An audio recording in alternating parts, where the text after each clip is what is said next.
certain extent, hiding in a hole in the ground won't lengthen your life one day at all. If your karma says you're due to die in that particular day, believe me, universe will find a way to make that occur. Just as though the opposite is also true. So you can be absolutely fearless in battle, because if you're not destined to die that day, there is no force in universe that will be able to separate you from universe. So it gives you kind of a nice freedom here.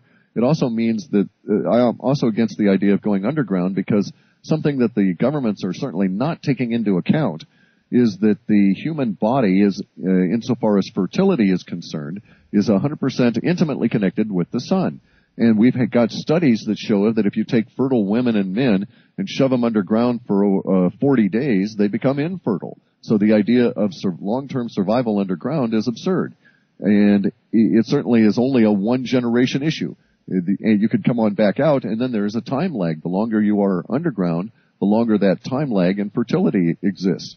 Plus, the fertility of the species is controlled to a great degree by these inner sun variations. There's in fact 3 spheres that turn in the giant thing that we call the sun, and they line up to perform certain tasks relative to the human fertility.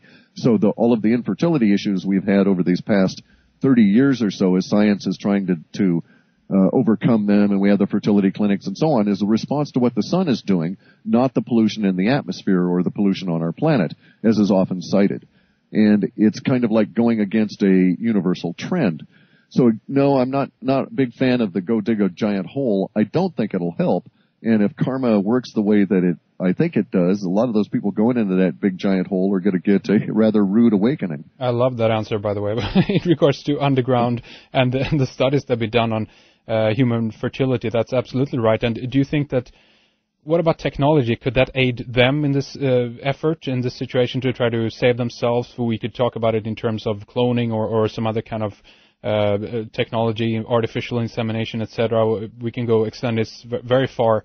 But do you think that technology will aid these people who are attempt to bypass their karmic outcome, so to speak? No. I know that there's a lot of work on the level of the powers that be to figure out the mechanisms of karma and see if they can't alter them to their personal benefit, sort of cheat at the game, if you will. And I know that they are indeed working on all different kinds of techniques, none of which will continue long. So it's kind of a wasted effort. They're very short-sighted in their vision. They can see they're clever, they're not really smart.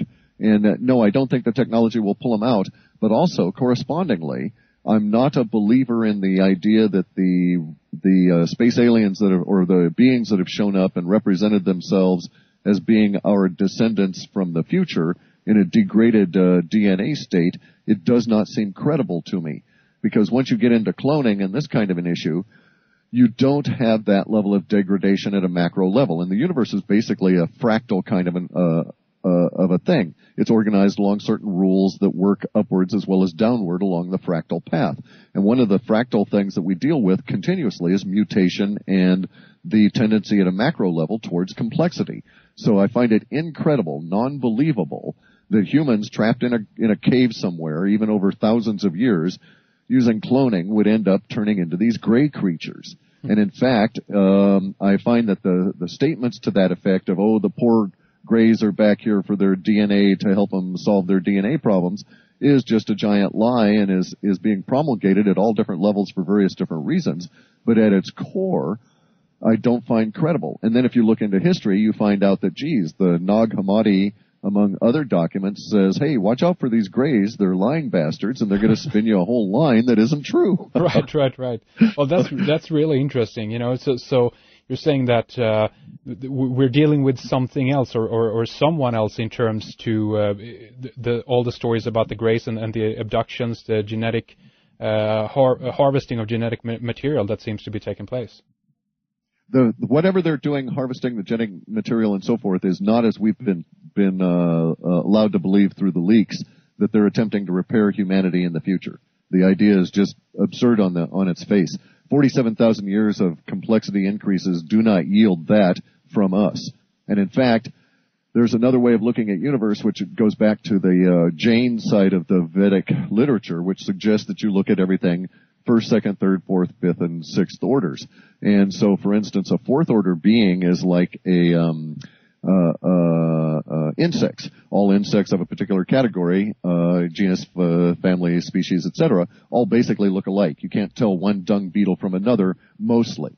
And so that has a tendency to suggest that all these beings that look alike, as are the Greys and being clones, they're a fourth-order being from an older level of universe before the complexity has extended itself to the fifth-order beings, which is ourselves. And thus, the level of complexity increase would be towards a greater level of complexity, not a reduced one. So what you're saying, I guess, in one way, is that the Greys are potentially a lower order, so to speak, here than us? They predate us. Lower can be prejudicial in terms of our thinking. We don't want to think of them as stupid or anything. Yeah. But they do not express complexity and individuality the way we have it. That is really interesting. So we could. Do you think that? And I don't know if this discussion specifically veers away from in what data you bring out from the WebBot project. But let's leave that to the side for now, because it's interesting as it is. Do you think that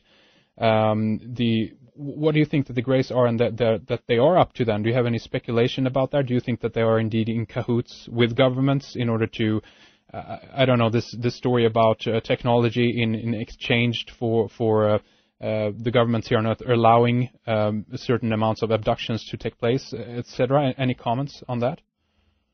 Sure, it seems quite plausible, given especially the nature of acquisitive humans, the rise of the acquisitive human dominance at this particular time in history, because bear in mind, human societies go through waves in which they're dominated by various different types. There's the explorer types, the protector types, the Hannibals and that kind of a society, and then there's the intellectual types that discover new forms of ways of being, and then they go through the acquisitive type, and then it starts all over again, and we get into another level of exploration.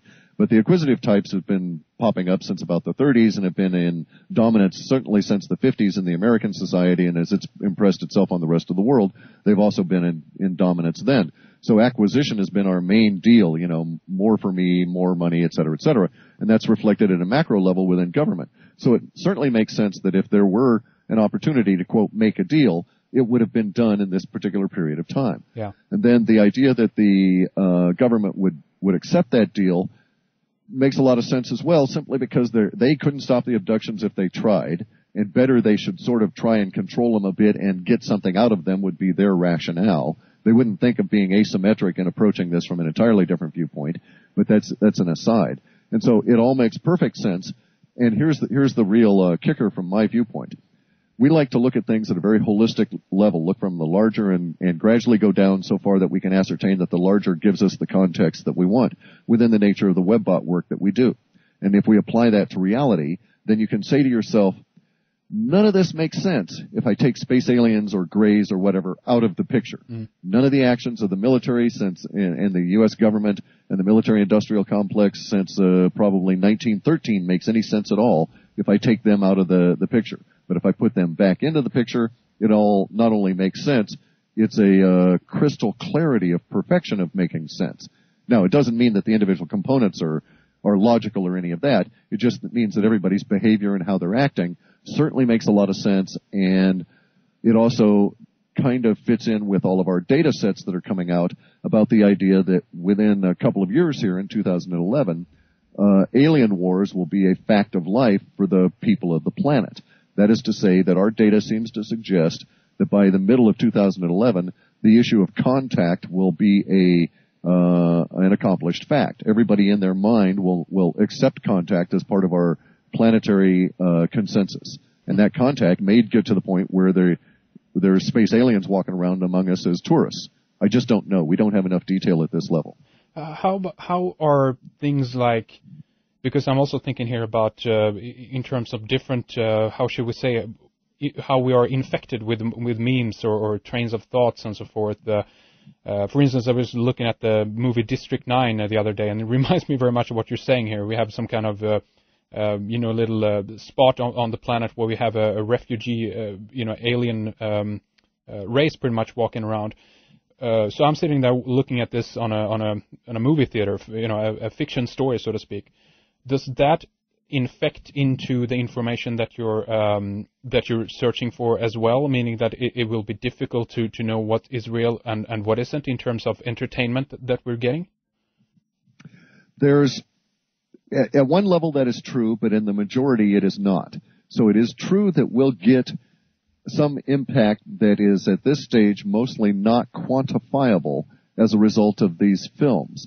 But those language impacts that are quantifiable are picked up very easily. So, for instance, all of the hype around the 2012 movie or District 9, we pick that out because it's all conscious representations of the same sorts of themes, and then we throw them away. Because bear in mind, we don't look at our data from what is being said at an individual level. We look at what is being said in a vast collection of aggregates. So in order to have that effectively kind of alter our data, we would have to have hundreds upon hundreds upon hundreds of millions of people use those same kinds of words in their conversation in a very particular way for that to leak through into our data. And it seems at this stage wildly improbable that such a thing would occur. Now, on the other hand, there is no doubt that those films exist because the people that produce those films are in the same antenna wave as the themes that are behind them. Right. So in other words, I believe that they're producing these films now, whether they know it or not, whether it's willful or unwitting, they are producing them because those themes will manifest for us in the future. So, I mean, basically, in terms of, if we can term it that the regular Jane and Joe, their experience that they are having on this planet right now, from their perspective, things are going to get really, really, really weird here in the next couple of years then, right?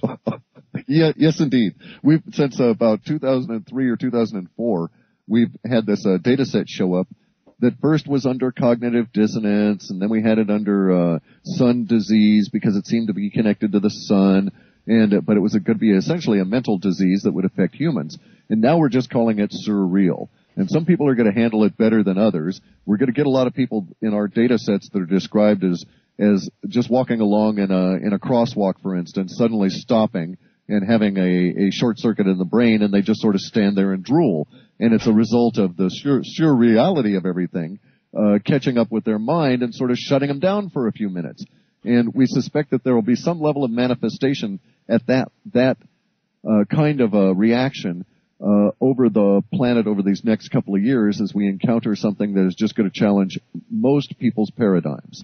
I say most because there are people that are sort of looking for the new ones, and they'll at least be able to integrate it a little bit better. So in terms of what should we call it, protection or being kind of a little bit safe here, the best way to go about it is to actually just be aware and at least have at one point contemplated these ideas that it might possibly be true.